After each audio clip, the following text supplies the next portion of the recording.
자, 미래나노텍 살펴보도록 하겠습니다. 지금 오늘도 미증시가 조정이 나오면서 상태가 조금 안 좋습니다.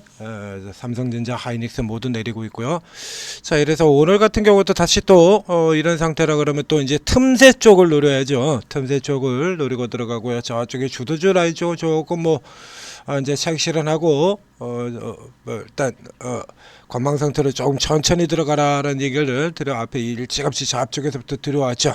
자, 이제 최근에 그동안 시장에서 완전히 소외되었던 저평가 우량주들, 파마리서치, 삼양식품, 어제 같은 경우 어제 아침 맨 먼저 종목 분석이 나갔던 영업무역 같은 경우들도 있었죠. 역시 마찬가지 영업무역도 굉장히 좋은 실적을 가지고 있었지만 시장에서 그렇게 평가받지 못하던 종목들 이제 이런 종목들 쭉 올라 들어오고요.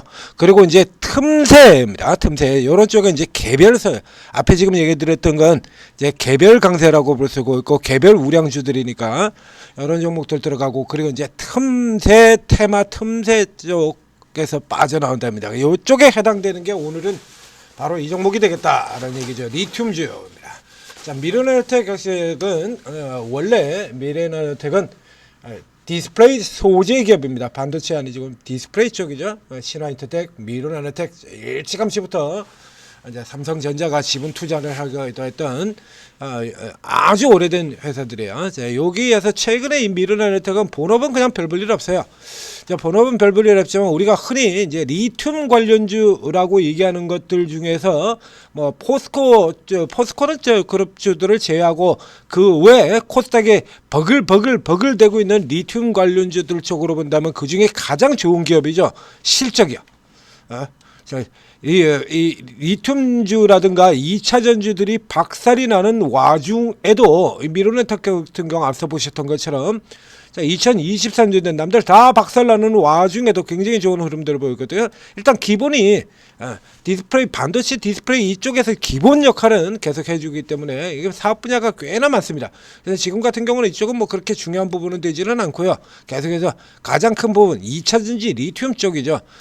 실적을 당연히 발표를 했습니다. 실적 발표인데 실적이 그렇게 좋지는 않아요. 그러니까 이게 실적 가지고 올라가는 건 아니다라는 얘기죠. 매출 1267억. 그러니까 전년 대비로는 축소 전기 대비하고 비슷한 흐름인데 순이익이 영업이익이 44억 줄었죠. 그리고 순이익의 경우 49억 50억 정도 직전 분기에 대비하면 흑자 전이긴 합니다만 예전에 비해서는 그렇게 좋은 아주 대단히 좋은 실적이다라고 보기는 어렵습니다. 자, 이런 상황에서 그러면 지금 현재의 반등은 철저히 리튬 쪽이다라는 얘기죠.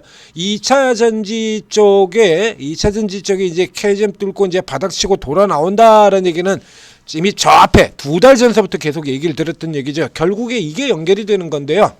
2차 전지 쪽에서 우리 쪽에서도 판매가 좀 늘어나고 있고 유럽에서는 벌써 일찌감치에서부터 늘어나고 있었고 여기 연결이 되는 겁니다. 자, 여기 간펑 리튬 회장이 리튬 가격의 강세를 전망하면서 리튬이 가격이 폭등을 했다.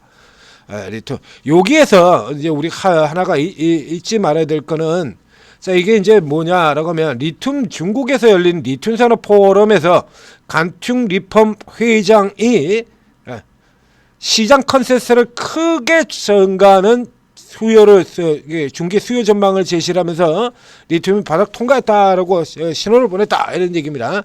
여기 같은 경우에 이게 객관적이질 않죠. 거기 산업에 달려 있는 거거든요. 그러니까 이제 이번 주에 가장 중요한 엔비디아 실적 같은 경우에도 본다 그러면 엔비디아가 실적이 좋건 나쁘건 젠순항은 무조건 좋다라고 얘기를 하죠. 향후 좋다라고 얘기를 할 거고요.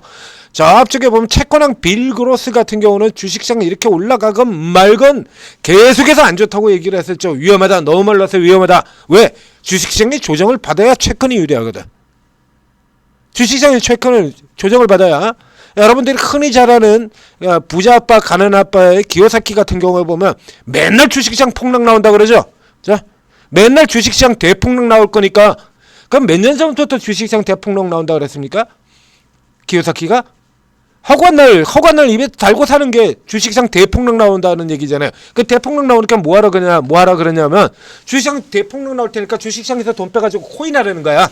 지가 코인 시장에 들어가가지고 우린 시켜놨거든요. 그러니까 주식에서 돈 빼서 코인에 넣어요. 근데 코인 시장 실제로 어떻게 움직입니까? 일단 기본은 주식시장하고 같이 움직이죠. 코인 시장이 안전자산으로 들어가지 않아요. 금도 그러잖아요. 안전자산이 아니죠. 같이 움직여 들어가는 유동성에 의해서 다 같이 올라 들어가는 형태로 들어가고 그런 거지. 코인 시장이 주식시장하고 정반대로 움직이냐 이거야. 코인 시장이 주식시장하고 정반대로 움직인다라면 그럴 수 있는데 이게 대부분의 인물들이 다 그렇습니다. 자기가 발 담그고 있는 분야의 업황을 좋게 말하게 되어 있어요. 무조건. 이건 일반 코스닥의 기업들 같은 경우에도 뭐 IP하는 기업이건 일반 기업이건 나가서 일단 내일 망하는 회사라도 일단 오늘은 좋다라고 얘기를 하지. 그럼 자기 회사 하는 사람이 우리 회사 내일 되면 망할 건데요. 오늘이라도 여러분들 다 팔고 튀셔야 돼요. 뭐 이런 얘기 하는 거 보셨어요? 그렇기 때문에 요거는 항상 그 산업에 몸 담고 있는 사람이 제시하는 전망 같은 경우는 한 귀로 흘려 들으실 필요가 있습니다. 다만 그런데 이 케이스 그래서 팩트하고 비교를 해보자 이거죠. 실제 있는 팩트에 맞춰 가지고 얘기를 하고 있느냐 아니면 단지 내 쪽이 유리하게 빌 그로스 같은 경우처럼 주식시장이 폭락을 하고 약화보고 빌빌대고 헤매야 채권이 좋기 때문에 주식시장 계속 위험하다고 얘기를 하고 있는 거냐. 벌써 위험하다 그러고 몇 년인데 그러니까 하도 반복하다 보니까 요즘엔 뉴스에도 안 나가지고 여러분들은 빌 고로스가 무슨 뭐하는 사람인지도 모르죠. 구글에서 검색을 해보십시오. 그러니까 주식시장 위험하다는 얘기를 도대체 몇 년간 계속 했었는지. 자 이렇게 해서 쭉 들어가서 아래쪽에 내려가서 보면 자 그래서 증가할 거로 전망을 했는데 이게 왜 그러냐라고 하면 여기서 이제 우리가 알고 있는 사실이 그대로 나오고 있거든요. 왜 그러냐고는 저희가 지금 8월부터죠. 8월부터 제시드리고 있는 그 얘기가 여기에 그대로 나오고 있잖아요. 이게 전기차 판매, 신에너지차 판매가 늘어나고 있다. 이거 우리도 마찬가지, 유럽도 마찬가지 똑같이죠. 유럽이 잘 나가고 있으니까요. 유럽이 잘 나가고 있으니까 유럽향으로 아주 강세를 보이는 CATL, BYD 이런 업체들이 유럽 쪽이 잘 나가고 중국 쪽에서 신차 에너지 잘 나가고 하니까 이쪽에 LFP 배터리 비중 늘리고요. 거기에 우리 쪽 2차 전지주들이나 모두가 공통적인 부분이죠. ESS. 이게 급격하게 늘어난다라고 하는 얘기입니다. 그래서 수요가 이렇게 가파르게 증가를 하고 있다. 그래서 요런 걸로 인해서 수요 30-40% 성장 전망 해놓고 그리고 공급 쪽에서는 이게 차질이 생겨가지고 공급은 막히고 수요는 늘어나고 반도체에서 레거시 쪽 올라가는 것과 거의 비슷한 구조가 되는 겁니다. 우리 흔히 이제 공급망 이슈로 가서 2020년 이후부터 많이 다뤘던 부분이죠. 자 이렇게 해서 이제 상대적으로 먼저 나갔던 종목들 뭐 LNF라든가 LG 엔솔이라든가 에코프로라든가 이런 종목들 같은 경우는 지난달 많이 튀었었죠. 자 미르나노텍 같은 경우도 지난달에 앞서서 이걸 이제 설명을 드리면서 제가 이거 이렇게 그치지 않는다라고 얘기를 드렸던 바가 있죠.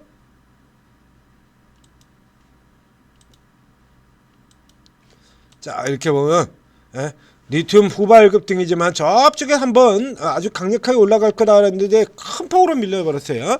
자 그런 다음에 다시 밑으로 들어왔을 때 저가 메리트 리튬 중에서 저가 메리트가 상당히 크다. 기술적 세션 반등 시작 얘기를 드렸었고요. 그리고 그 다음엔 후발 형태로 올라오는 거지만 후발로 그칠 종목이 아니다라고 앞서서 또 이렇게 짚어드린 바 있습니다. 후발 형태로 보이고 있지만 이게 후발로 갈 종목이 아니다라는 얘기예요. 자 그래서 이 미래나노텍의 경우는 현재 시장에서 우리가 리튬 하면 생각나는 개인 투자자들이 가장 먼저 생각하는 종목에서 나오는 종목들 같은 경우는 뭐죠? 리튬 포스, 하이드로 리튬 이런 종목이죠. 이거. 근데 이런 종목들 같은 경우에는요 기본적으로 이게 안 돼요. 이게 안 돼. 매출이 5억 나와요. 5억. 그러니까 이 리튬이 이제 어느 정도 이제 살아나는 흐름들 좀 나오고 그런다라고 하면 요게 이제 일시 가지고 이렇게 나온 거죠. 1억, 5억 이런 애들 가지고 올라 들어가는 거는 리튬주들이 한참 불이 붙고 2차 전지가 오른 다음이고요. 여러분 리튬 하면 그러니까 곧바로 여기서부터 들어가시는데 이거는 이 섹터 전체가 불붙고 나서 단타로 들어가는 종목이지, 이렇게 지금처럼 밑에서 이렇게 트고 나올 때 들어가는 이런 형태의 종목으로 우선 선택을 하시면 안 돼요. 그러니까 지금 같은 경우라 그러면, 자, 우선 미로네노텍은, 자, 그래서 이제 앞서 나가는 형태의 종목으로 바뀌어 있죠. 리튬 중에서. 그러니까 후발이지만 후발로 그치지 않는다 해서 이제는 많이 앞서 나가 있죠. 이렇게 많이 앞서서 앞선 사이클에서는 후발로 들어왔습니다만, 지금은 이렇게 하이드리 리튬하고 비교를 해보면 차이가 완전히 나잖아요. 근데 문제는 이 종목이 지금 다시 직전 고점 수준으로 거의 다 왔다는 얘기입니다. 그러니까 이 가격에서 지금 여기서 붙어가지고는, 물론 얘가 또 그 위쪽으로 서서 또 나머지 종목들이 삐리삐하다라고 하면 그냥 시세 타고 그대로 돌파를 갈 수도 있습니다.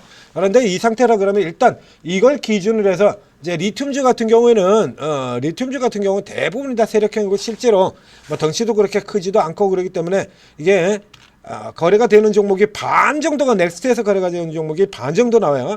LG엔서 LG화학하는 경우 같은 경우는 이 리튬 쪽에 영향을 그렇게 많이 안 받죠. 그럼 자, 이 중에서 골라야 된다는 얘기거든요.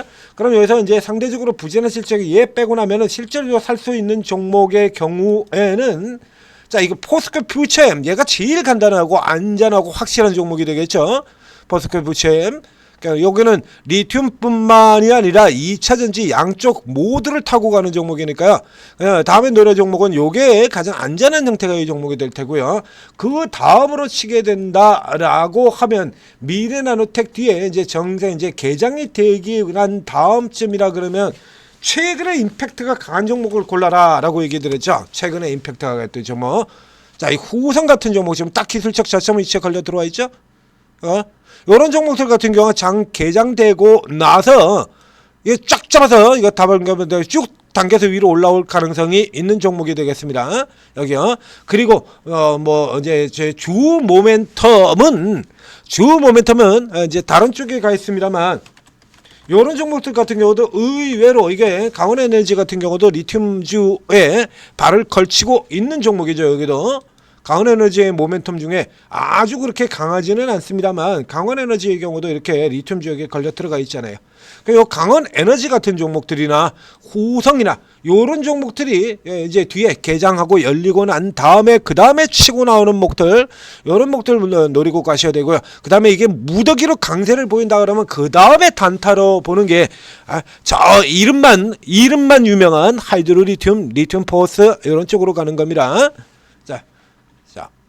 일단은 현재로는 이렇게 미래나노텍으로 벤치마크 지수를 삼고 보시라는 얘기예요. 자, 이렇게 하시고 그 다음에 개장된 다음에 제대로 노리고 들어가라. 이제 개장되고 난 다음에 그 여러분들 잘 모르시겠다면 얼른 오르고 들어오시면 됩니다.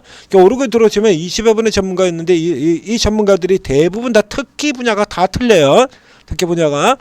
저 같은 경우는 이제 실적 우량주 저가 매수에 사서 중기로 가져간다. 자, 중기로 가져간다. 삼양식품 같은 종목들 아직도 들고 있습니다. 삼양식품 같은 거 지금도 들고 있죠. 뭐 신경 안 쓰고 그냥 그대로 계속 들고 있습니다. 저는 거. 그런데 분야별로 특기를 나눈다 그러면 바이오가 제 특기죠. 그래서 바이오에서 지금 더블 종목들을 지금 계속 만들고 들고 있죠. 그러나 이게 2차전지 당연히 있습니다. 2차전지 전문가들도 있고, 또 접근 방식으로 치면 테마주 다루는 분이 있고, 재료주 다루는 분도 있고, 급등주 다루면 세력 급등주, 급소매매 전부 다 있어요.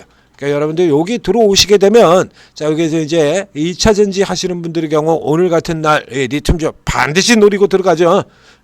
안 할 리가 없거든요. 그러니까 이제 전체를 이렇게 쓱 보는 저희 같은 경우에도 이거 지금 분석해 드리고 있지 않습니까? 얘가 2차전지 전문하는 분들이 이런 찬스를 놓칠 리가 없어요. 자, 오르고 돈 받으시고 성공 투자하시기 바랍니다.